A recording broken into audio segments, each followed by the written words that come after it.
This year. Happy 70th birthday in arrears. Bishop Cooker said that he could not disagree with Mr. Eku. And as a pensioned altar boy, I can't disagree with the bishop. So we're in a transitive relationship here. I couldn't possibly add or detract from the keynote. I want to just focus on saying three things. One is about our framework, hate speech, fake news, and power. The second is about fake news, hate speech, and enlightenment. And the third is the political economy of fake news and hate speech. Very quickly. First point, clearly there are no consequences to fake news and hate speech, because if there are, Hendrik Verwoerd would not have been Prime Minister of South Africa in 1958. In 1943, he sued the Johannesburg Star for calling him a Nazi sympathizer. And the High Court of South Africa ruled against him. He sued in libel, and he lost the case because the Johannesburg Star, the High Court actually found that he had been trading in what was called false news. Next week, the United Kingdom is false news in support of Nazi Germany during the Second World War, by the way. Next week, the United Kingdom will install a man as Prime Minister who was a specialist in inventing news while he was a reporter in Brussels. And indeed, who was a specialist in inventing research material while he was a researcher for Michael Howard as the leader of the Tory party. And the United States President, incumbent that is, published or uttered over 10,000 verifiable falsehoods in his in less than 500 days of office. So let's be clear, society tolerates these things when they are done by the powerful. Let me tell you my own personal experience. On the 15th of February this year, the governor of Kaduna State went on national TV to say that 16 Fulanis, on a Friday afternoon, 15 Fulanis, those were his words, 66, had been killed in a location in Kaduna. The security services, SSS, police at headquarters, Charles Lieutenant House, knew he was lying. I say this because I spoke with them. I called them. And when I went on TV the following morning and said he was lying, they called me and said, thank you. I have them on record. The security services called me to tell me, thank you for debunking a governor who had lied about the massacre of Nigerians. 66, but it was not just he had lied about the massacre of Nigerians. He knew that by putting that out, he was endangering an entire community. He knew that the consequences of what he was doing were unthinkable, yet he did it. And in that month, I tracked hate against me. I stopped after 5,500 in less than 3 weeks. Yes? But I'm glad the hate published itself, because then I could track it. I don't want hate I cannot track. So I love hate speech. Let us be clear about this. The governor enjoys immunity and nobody could do anything about it. I am here on bail. He got an order of the Kaduna Magistrates Court to get me arrested. The only reason is the police know he's lying, and therefore the police are unwilling to become an instrument for arresting me. Those are the facts. But how many Nigerians are willing to go to jail?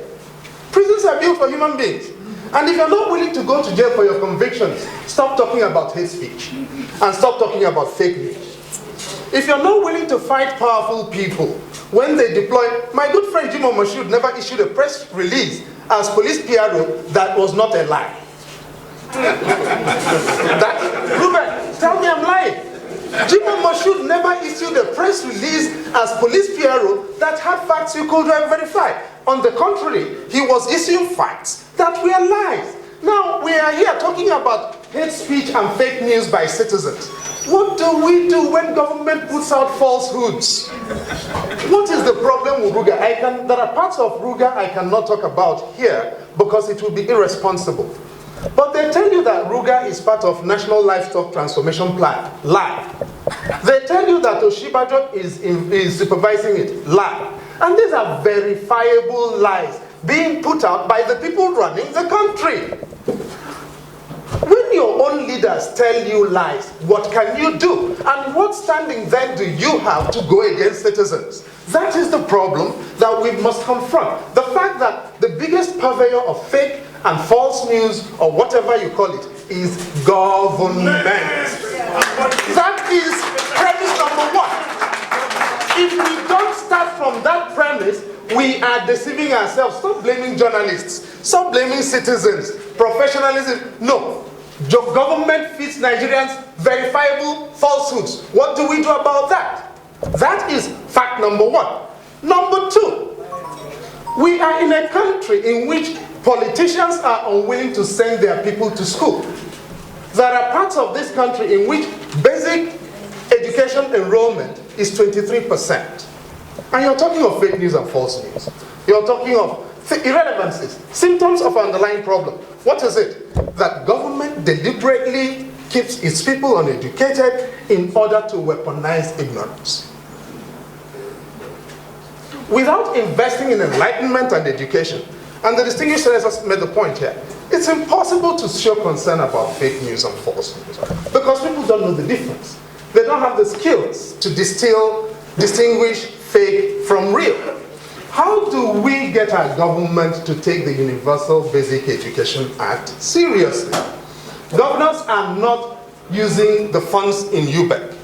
We have entire populations being pauperized, excluded from ideas, from enlightenment.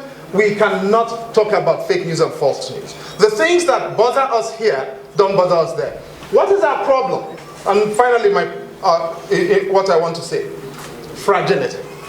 The fragility of the Nigerian entity. Is it not that? That's why we're talking about. So why don't we discuss the fragility of the Nigerian entity and not fake news and false news and hate speech?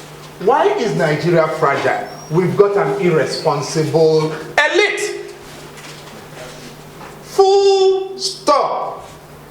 What is our political economy? Our structural fundamentals tell you Nigeria does not have another generation left. Put it however you want. This Nigeria, on this trajectory, will not survive 20 years. That is fact. For the average economic growth, GDP growth rate, over the past 5 years is less than zero. If you average it out, it's less than zero. Over that same period, our population has grown year on year at over 2.8% per annum. That growth, the mass of that growth is coming from Northeast and Northwest. We are unwilling to address those issues. Southern Nigeria has pretty much plateaued. Jigawa State has 8.3 average fertility per woman. 8.3. Now, in addition to that, you have a situation, and I can give you the numbers for the different states, but 8.3 average fertility. One man will inseminate an average of 6 women in an active reproductive life cycle. 6 women plus times 8.3, you begin to imagine it. But the politicians like that because they weaponize all the thumbs that come from this. Where, without investing in those people for education, for productivity, you are weaponizing what? Ignorance and poverty. That is our problem. How do we address this reality that stares us? So what do we have? We have a demand situation that outstrips our supply capability. When you have that, there will be hate, there will be hunger, because people are looking to get ahead in a political economy of severe competition for limited materials. I am done. Thank you.